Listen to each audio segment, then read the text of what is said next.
Everybody, thank you very much for joining us today. My name is James Garvin, and I'm here with my colleague Robert Enzerink here in Davis, California.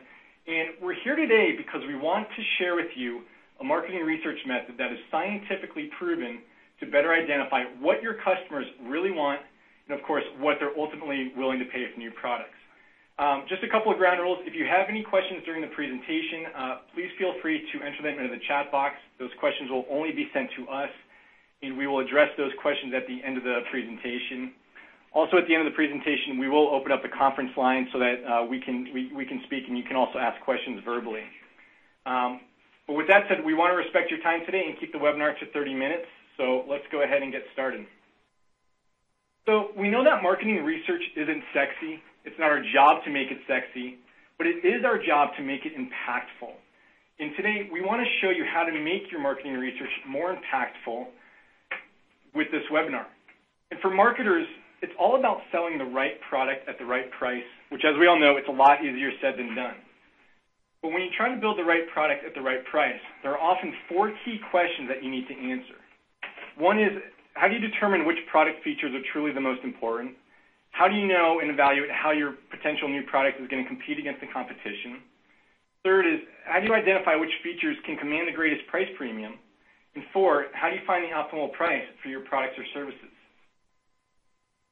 And there can be a real problem with traditional surveys in asking your customers, what do you want, what are you willing to pay for, or even asking them, what's most important? Because when you ask customers what's most important, you tend to get flooded with all sorts of answers because everything is important. You're not asking them to make any sort of trade-offs about what's important versus price, or would you rather have safety versus price versus function versus versatility. As you see in this very brief example, when you ask people declaratively, rank 1 to 10 what is important between safety, price, function, and versatility, they're almost the same. And so you couldn't differentiate a 7 between a 9 and ultimately say that versatility is more important with function. And the other thing is, when you ask customers what's important and what features you'd like to see on your next products, if you listen to them word for word about what they wanted, you would get something like this, right? You would get the Swiss Army knife with more functionality and more widgets than you would know what to do with. The same problem happens when you ask a customer just out of the blue, hey, what are you willing to pay for? What's a fair market premium for this product that we're developing? If you asked 100 people, you're going to get 100 different answers in a very broad range. And more than likely, 99 out of 100 times, they're going to tell you a very lowball price that's below what they actually would pay for. And the funny thing is, when you tie all these issues together with traditional surveys and market research, is when you follow that same customer that you just asked them what they wanted, what features they wanted, what was important, what they were willing to pay, you find that even though they told you they wanted all these features and were willing to pay a very low price, they actually went out and bought a very simple Swiss Army knife, and they ended up paying $15.99 for it, much higher than the price that they initially told you. And so even though this is a very simplified example, I'm sure that you guys can relate to these issues in the medical technology industry. So in marketing research, it's not about building what customers want. It's about building what they will buy. The best way to do that is to force people to make real-life trade-off scenarios. So rather than asking a potential customer what's important, or what features would you like to see, or what price are you willing to pay, what you need to do is you need to put real product scenarios. So it could be product A here on the left, again, a very simplistic Swiss Army knife, versus your new product B on the right-hand side. And you can say, listen, we understand that safety, versatility, and functionality is important to you, but we can't build a knife with the highest versatility and functionality and still make it safe. Likewise, we can't make a safe knife that has high versatility and high functionality. So what you do is you put 2, 3, 4, 5, or even 6 products in front of them, and you say, okay, of these 6 products, which one do you want? Do you want the safe, less expensive knife with less versatility and functionality? Or do you want the more expensive knife with higher versatility and functionality, but at the higher price? So the key here that we want you guys to remember during this presentation is your marketing research needs to include real scenario trade-offs to make that research and therefore your results more real. So I'm now going to pass the presentation off to my colleague Robert, who's going to talk to us how we go about that and how we make our marketing research more real. Thanks very much, James, and thanks everybody for joining us. We hope this is going to be helpful and useful for you in your own marketing research efforts and making your business more successful. So what James just mentioned is that it's really important to have a good process and to get a successful outcome from the marketing research that you do. And really, in every case, the really important first step is to define your objectives clearly. It's critically important that you define objectives and identify the one single question that you really want to have answered. And that will guide the rest of your research, keep you focused, and make sure that the end result is going to deliver what you want it to. Second step is a highly recommended step to do some qualitative research. We'll talk in some detail on that. And then we'll focus on the real purpose of our discussion, how you can use quantitative research, a properly designed study, to give you the outcomes that you want. So let's talk first about the objective. It's important to identify that one important question, the central research question. It keeps you focused and helps you when you're working to design the study, when you're asking the questions of the respondents, of understanding what's the ultimate goal and why are we asking these questions, not to waste their time. Secondly, you want to make sure that you identify any supporting objectives that you want to meet. Do you want to identify price? Do you want to find how to define a new product, or is it something else? How do you want to address, what clinical indication you want to go after? But identify what the central research question is and supporting objectives are. It will guide the rest of your study. Very, very important. The next step is the qualitative step. This qualitative step is in-depth interviews, which are one-on-one interviews with potential customers or focus groups or even a limited focus group like a dyad or triad where you're talking with maybe two executives. Works very well because they're not overwhelmed and you get to dive into enough detail with each one. They develop a lot of collegiality, and it's like a mini focus group. And the purpose for doing the qualitative step is to find what the right design characteristics for your quantitative step will be. And the two things you critically want to identify are the real decision makers, not just the influencers.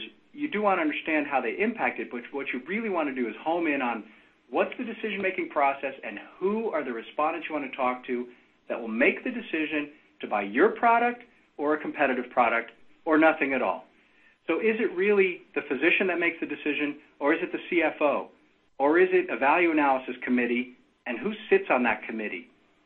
Is it the chief medical officer? Is it the chief nursing officer? Is it maybe the purchasing manager who really makes the ultimate decision? The other thing that you want to identify in these qualitative steps is what are the relevant purchase drivers. And then let's go into a little bit of detail on this. The next step would be the quantitative, but before you get there, let's talk about the qual and this issue of identifying what the real purchase drivers are.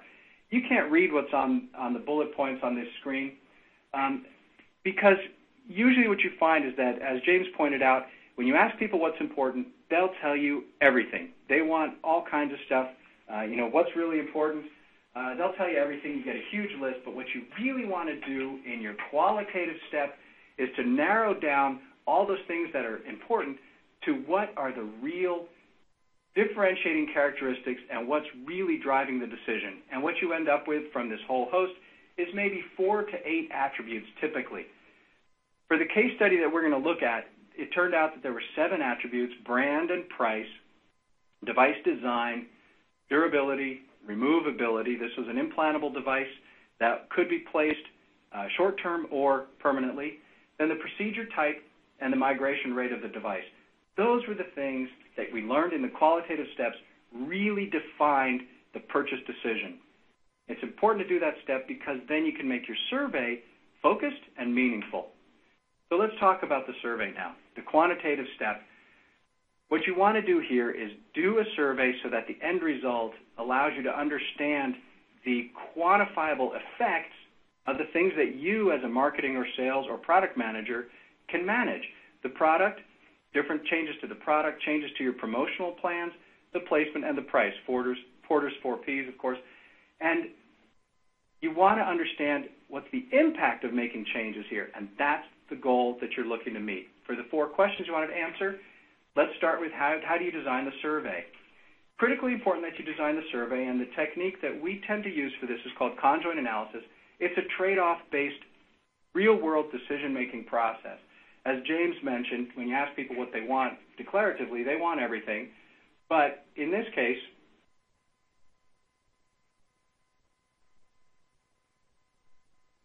you offer them choices, and you ask them to make choices between real-world sets. They have to make some trade-offs.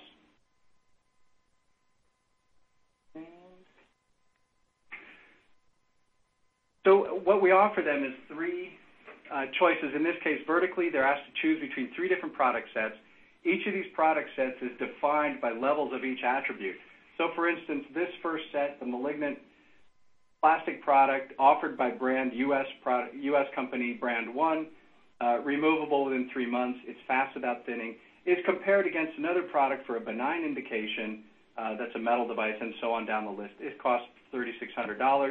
This one costs $750. A couple things to notice is that this particular survey is asking also a clinical case. So you don't have to test just product attributes. You can test how do their decisions change based on a malignant or a benign case, for instance. You can also test things like price. In this case, we have two different prices. It's discontinuous if the device is plastic or metal. Then the respondents are asked multiple times. Each of the attributes or the characteristics changes. There are multiple choices. They may be asked to answer these tasks 8 or 10 times. And each choice set changes randomly. Each attribute changes independent of the others. And then at the bottom, once they've made their choice, you ask them, that choice you made, would you really purchase that product, or would you select it, or not? So Robert, sorry to interrupt, but can you clarify, what would happen if a respondent says no in this case? Does this just mean that they don't want my products? Right, that's a reasonable question. So as the respondents go through multiple choice sets, sometimes they'll be given a choice where they really wouldn't pick anyone, but we're forcing them to select a preferred product. And then we want to know, well, would you really purchase that? And what this does is they select no. It allows us to build what's called the none option. So there could be a situation where in the market, the respondents really would choose to purchase none of these products that are being offered to them instead of one or the other.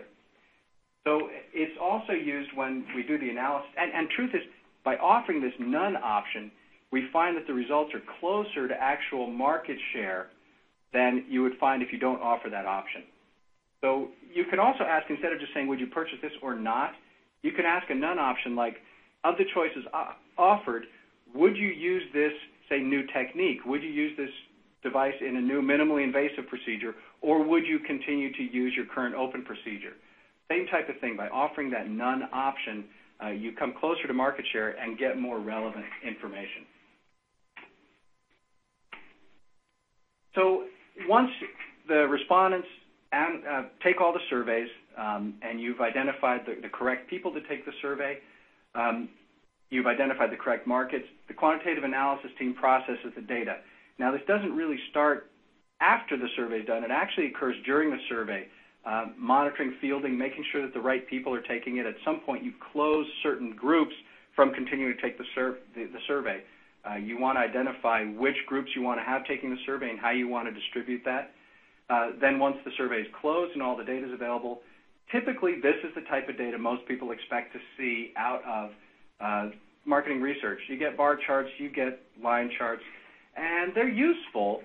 Like in this case, we know that in Germany, one of the segments that was tested, we see that the price of the metal product is the most important driver. And in Italy, we see that the device design is the most important driver. And you see how utilities for brand change, and we see that U.S. brand 4 has the highest preference or highest utility in Italy. However, how useful is this information really when you are trying to make business decisions? And ideally, what you'd like to do, of course, is be able to simulate different scenarios, lots of what-ifs. And that's what we're going to show you today. What-if battles. How do you use this information most effectively to make business decisions? And the most effective method is to use some type of a preference simulator. We can actually simulate the market and decisions you could choose to make. And this will answer those 4 questions that we promised you would learn. So let's look at a simulator. I'm going to switch over now to a simulator, which our simulator is called SimPro. And a quick overview of this is that it allows you to do product battles or market scenario battles. For instance, you can test brand preference by setting everything the same with the exception of brand. Now, an example here, which you see near the top of the screen, is an output of preference share. You see the bars, and then here you see the actual information. These are percentage preference shares by market, in this case, the total results, and we tested U.S., Germany, and Italy for this case study. The way you use this information is down here at the bottom, a define product screen allows you to define the products that mimic your market. In this case, what we've done is we mimicked a market where there are 3 products available, 2 by brand 1, company 1. They have their product 1 and product 2, and 1 by brand 5, company 5, which has a single product. We update the output, and what we see is that in the U.S., brand 1 has 17.7% share, brand 5 has 19.5% share, and the second product of company 1 has almost 60% share in the U.S. In Italy, they have about 54%. Well, that's interesting, but what if we added a product? So you could add another product, define it by each of the characteristics. So in this case, the device design could be a plastic device or a metal device, a simple metal device or a premium metal device, and you pick one. Again, let's just look at the malignant case. This one is going to be offered by a new company, brand 3. It's going to be removable within 12 months, and you select all your characteristics. The procedure is identical to the other ones, migration rate's the same, and maybe the price of this metal product is $3,600. We update the output, and what's the impact on the preference share? So the details I don't think are important, but the message is that you can select a battle of number of products in a market and simulate what happens as you change characteristics of each of those. And it'll give you, say, the current market changes. You can delete that product again if you choose to, update the output, and now what you've done is mimic an existing market share. Now, another scenario, and you can change all these scenarios, might be 2 products where you want to look at a single feature. So in this case, here are 2 products that are identical with the exception of new instrumentation. There's new instrumentation available. We're going to update the output and see what the impact is of offering this new instrumentation. So this is asking your customers, which of these 2 products do you prefer? The one with the current instrumentation, which might be what they're trained on, or this new instrumentation, which might be less invasive, something new, but it allows you to do the procedure, say, faster. And what we see is that overall, in the U.S., the fast device is preferred by 61% of respondents and only 25% the standard device existing. Now, interestingly, when you look at Germany, it's about the same as the U.S., right? But if you look at Italy, the Italians clearly have a different set of preferences, and it turns out that through the research, we know that it's because of their surgical preferences. And it allows you to get a sense for, hey, this market is different. Now, of course, price is also important. We can test price sensitivity. In this case, what we've done is we're going to look at the new product and vary its price, in this case from a range of $2,500 to $6,000. We're going to look at the fast product, and we do it at $150 increments. And what this does is shows us basically a price sensitivity. As we increase the price of the newer product, the light blue bars, its preference goes down. And at some point, there's an ambivalence between the new product and the existing product, which gives you a sense for the price premium. And we'll talk about that in detail. We'll look at this some more. So there are many ways that you can parse this data. You can look at this by country, for instance. This is the total. You can look at, say, the U.S. alone, which is pretty much like the total. In Germany, again, the preference for the new products is quite high, but they're very price sensitive. This curve is steep. Let's look at Italy. Whoa, very different. And if you look at that price ambivalence point, the Italians actually want a discount for the new product, which suggests that the standard product, the existing product, is preferred. So you can use this tool, run many, many scenarios, but what do you do with it? How do you analyze that data? And let's look at that now. So here's an example of how you use the data.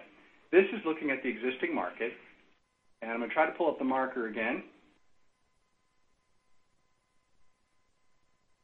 which for some reason I can't do, but let's take a look at this market. In this case, you have a market that's represented by 4 products, the first column, second, third, and fourth column. Your product happens to be, your company is U.S. company 3, and your product is defined this way.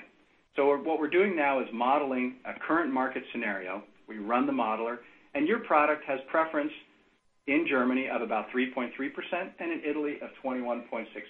Robert, I have another question. Yeah. What is this preference share? How do I interpret this? What does it mean for my potential market share? Yeah, so good question, right? Preference share I talk about. Preference share is the output that you get from the model when you ask people to choose between products with the given characteristic choices that they have. Preference share sometimes closely mimics market share, but it doesn't take into account exogenous factors like sales force effectiveness and some other things. Preference share is specific to their preference with the choices that they have available to them here. So the real utility of a model like this and doing this type of research is understanding the impacts of decisions you might make.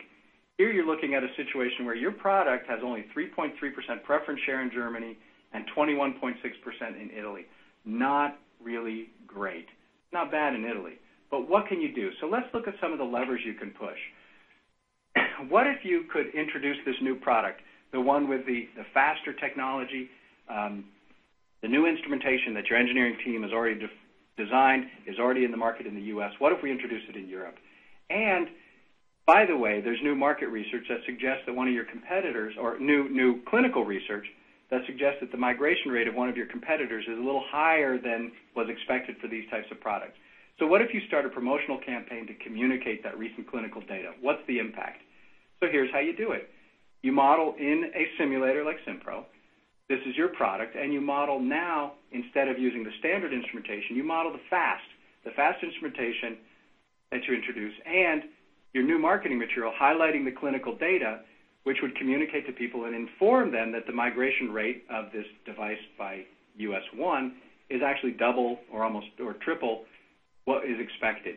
So you plug that into the simulator, you run it, and what you find is that your preference share in Germany goes from 3.3 to 4.8. So, Robert, I'm a marketing guy, right? And I'm always getting into heated debates with our R&D executives about which features to put into our next-gen products. You know, they always want products with feature X. We say, customers want feature Y. How can I use a tool like this to show the R&D guys that we're right, they're wrong? Yeah. Well, that this is a good example of that, because here what happens in Italy, you look at this and you say, well, with our standard instrumentation, our preference share is 21.6. I introduced the fast instrumentation, and we tell them that the migration rate of the competitive product is a little bit higher, and our share drops to 19. I mean, what the heck's going on? And this is a good example of that tension, right? That in an efficient, well-run company, there would be constructive tension between marketing and engineering. Engineering is always going to say the most technology, the best technologically advanced product is going to sell the most. And then there's also sales that comes into play, right? Sales will almost always say, no, we need to lower our prices, because it makes it easier to sell and they get their commissions. Marketing tends to listen to the KOLs, the key opinion leaders. And so you have that tension, and what a simulator does, it allows you to test all these hypotheses. So here's an example of, if we were to introduce this new product, preference in Italy actually drops. Well, what can we do about that? You can test these scenarios. What are the most important product features, and what's the impact on different markets and segments? It's data-driven, so the engineers tend to like it. If you give a simulator to the engineers, they will just play with that for quite a while, and it's actually fascinating the type of information you can get. It's direct customer feedback, so it's not filtered through your KOLs or through your sales force, and it comes from potential customers, not just your existing customers, which your salespeople and the product managers tend to be most integrated with. Your salespeople, this type of tool often finds that price sensitivity is lower than expected. They tend to overemphasize, salespeople tend to overemphasize price sensitivity, and if you listen just to that, often we find that you'd be leaving money on the table. You can increase the price, and it doesn't have much impact on preference share. So that's how you use it. You use the data, use it that it's direct from the customers to help manage those discussions and give everybody access to it.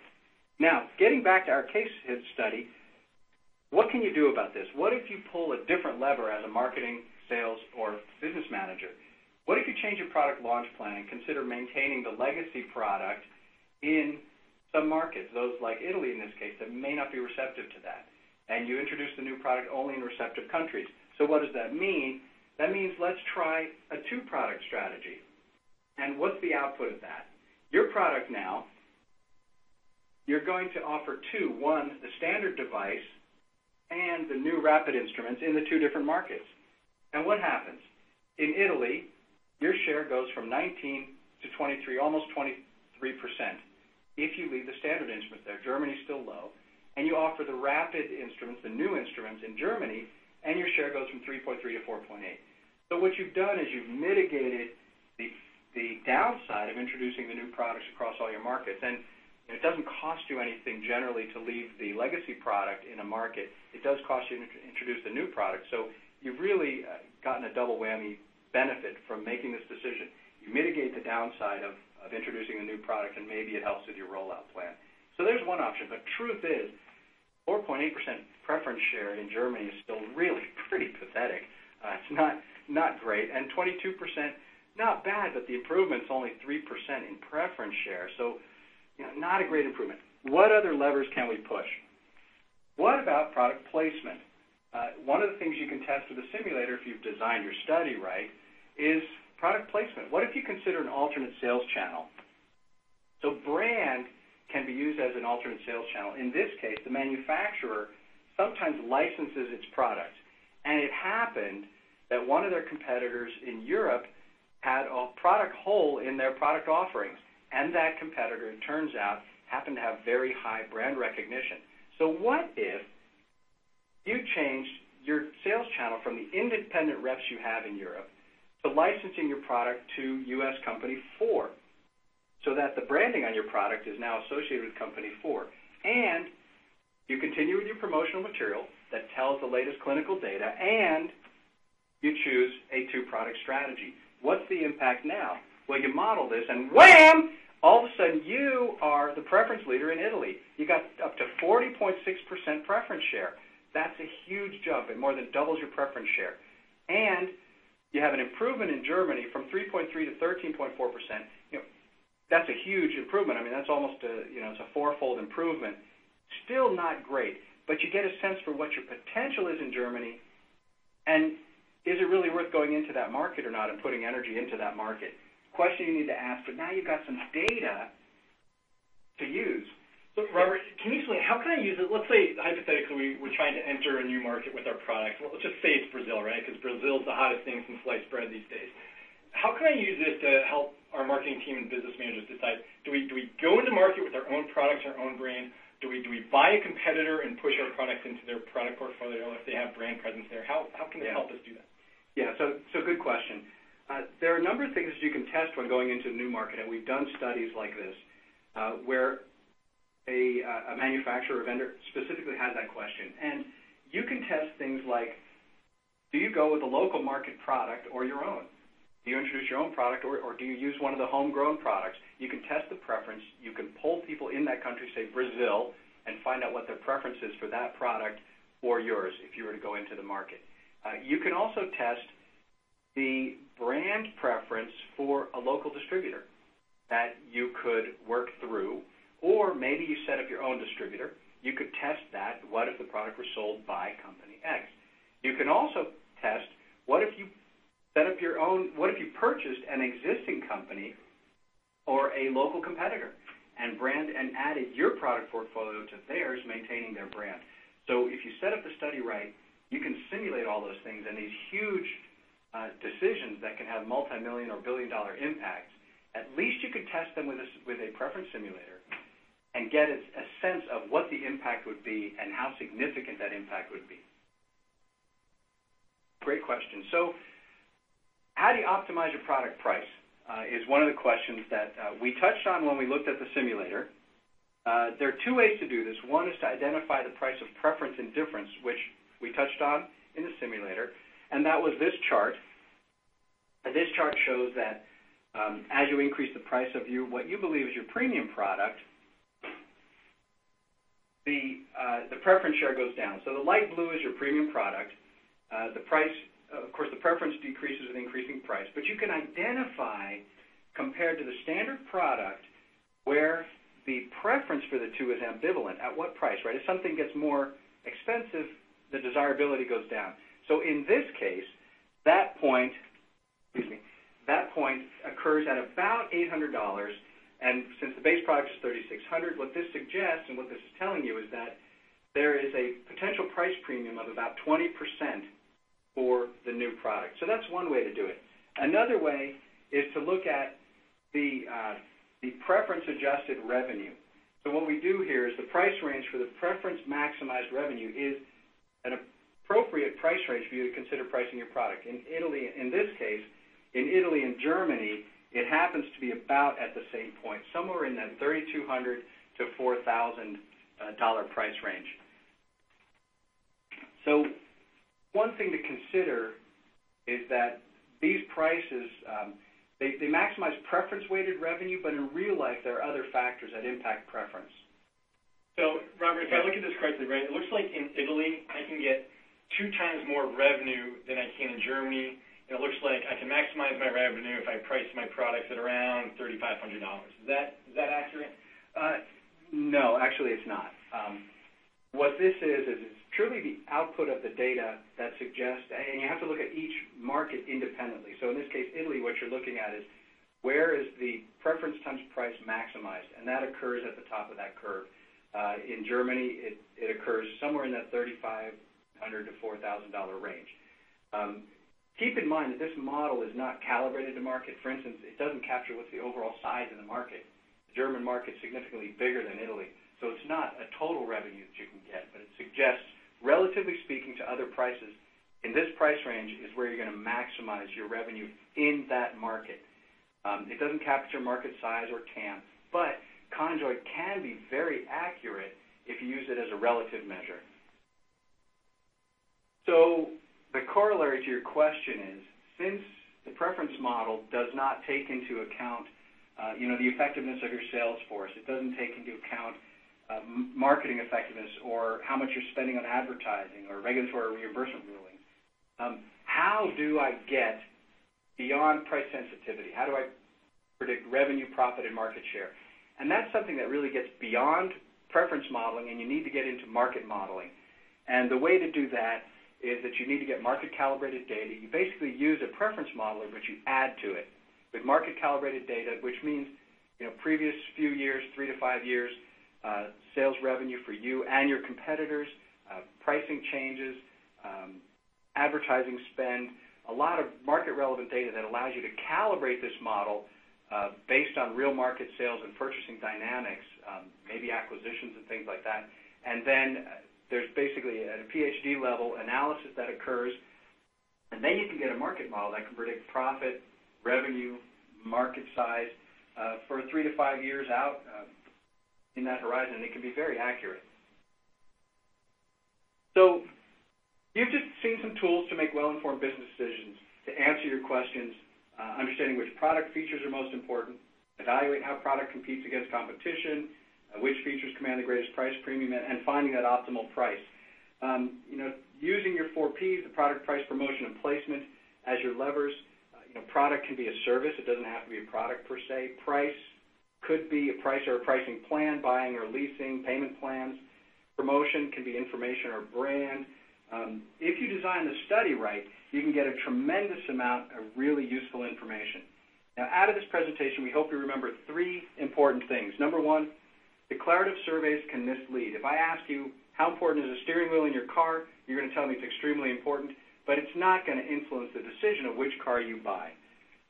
Secondly, trade-off analysis is the best way to simulate real-world choices. It mimics the market, and if you have the right customer base identified and you ask the right questions, it can give you very accurate information. In fact, in one study we did where a client's customers were surveyed, we also surveyed their sales force and asked the sales force to pretend they were one of their customers. Very interesting findings, very useful for communicating to the sales force. In this case, the sales force tended to underestimate the competition. They overestimated price sensitivity, and using that type of information was very helpful for them in their tactical sales efforts and their messaging. Thirdly, important thing to remember is that scenario modeling guides effective decision-making if you test these scenarios with the assumptions or the levers that you can push and make. Actually, there's 4 things we want you to remember. We'd like you to hire the MarkeTech group, but most importantly, we're here to answer your questions. right now we'll turn on the mic and take questions. If you have a question, if you would just send a message in to us, and we can go back to a particular section of the slide or answer some questions. But also, we're available here, so contact us. We'd love the opportunity to put together a proposal for you. But if you just have questions about designing studies, we're more than happy to do that with you. We'd love to talk with you. Okay, guys, we're now going to open up the conference line to have you ask any questions. What we'd like to do to keep this orderly is if you do have a question, just type it into the chat box. We will be the only ones that see it. We will then address those questions one by one. So we have a couple of questions from the presentation. Colleen, this is to address your question, and her question was, when looking at the pricing trade-offs, do you use dollars, the same dollars regardless of country, or do you use some metric like unit equivalent estimates for pricing? So really the question is, how do you get global pricing for the simulator? And the answer to that question is, in the surveys, we do use local currencies. So if we're in Europe, for example, we'll use euros, pounds in the UK, et cetera. So we do use local currencies for the survey, but what we do is we calibrate back based on the foreign currency exchange that we used to use the pricing in the survey, so that when we're looking at the modeling, we're using one currency that allows us to compare across all products. But in order for you to translate 10,000 US dollars, you would just use the same currency exchange that we used in the survey. Okay. We have another question from John. He's asking, how long does it usually take for a study like this to be completed? John, great question. It really depends on the global scope, how many countries we're doing surveys in. Typically, 3 months is the average. It can go on to 4 or 5 if we're really doing some niche targeting and niche customer segments. But 3 months is probably the average, I would say, from start to finish. That includes all the design, the qualitative interviews, then launching the quantitative survey. And we've done surveys with 1,000 customers before, and fielding those surveys simply takes time. That's typically the longest leg of our projects with our clients. Okay, June, you have a question. You're asking, typically, have you been able to follow and measure how accurate these trade-off analysis studies are? Great question, and Robert and I try to play good cop, bad cop there with trying to convey the accuracy of trade-off analysis. And it can be very accurate. In the past, we have followed up with some clients when we've done a market model, so that's where we've predicted revenue and market share and profits. And we followed up 3 years later, and we were within 3 to 4% realistically in the market of what we had initially predicted. So it can be very close, but you don't know how accurate it's going to be. Doing the trade-off analysis with what we showed you guys is the first level of accuracy. It's certainly a lot more accurate than simply asking what's important. But to get to that next level, Robert talked to that slide where we calibrate preference share to real market share today, and we use those external variables like sales force effectiveness, advertising, compliance, et cetera. When you get to that next level, that just bumps the accuracy up to another level, and that's where we saw 3 to 4% of what we initially forecasted. Unfortunately, we don't always follow up with our clients to see how close we are, but we do know from some past clients it can be very close. Okay, any other questions from the audience? If so, just feel free to type, I have a question, and you can either type it or you can also speak over the phone. Okay, so Stefan, so you're asking, our executive team always argues with studies like this. What can we do to convince them? Yeah, Robert, that's not an unusual situation, right? It gets back to that the constructive tension, and the way to address that is that this particular type of study, where you validated the respondents, is helpful on a number of levels. Number one, you're not talking just to your customer, so it's unfiltered information direct from the customer. Number two, it's data. So there can be arguments and discussions about it, but what you don't have is any question about where did the information come from, because it is unfiltered. And the discussion should change from, I don't believe the data, to what does the data mean? And the reason for that is that you've eliminated that filter of your key opinion leaders and coming through your own sales force with your own customers. Okay. We'd be happy to answer any other questions. It looks like that was the last question from our chat during the presentation. If there are no other questions, we would like to ask you guys to do us one quick favor. When we end the meeting, you will be redirected to a very short survey. I promise, less than 60 seconds. Just let us know how we did. Let us know what we can do to improve. We'd like to do webinars in the future for our clients, and your feedback helps guide what webinars we do and how we can make this a little bit better for the audience as well. So if there are no other questions, we greatly appreciate your time. Thank you for joining us, and we hope that you guys enjoy the rest of your Thursday.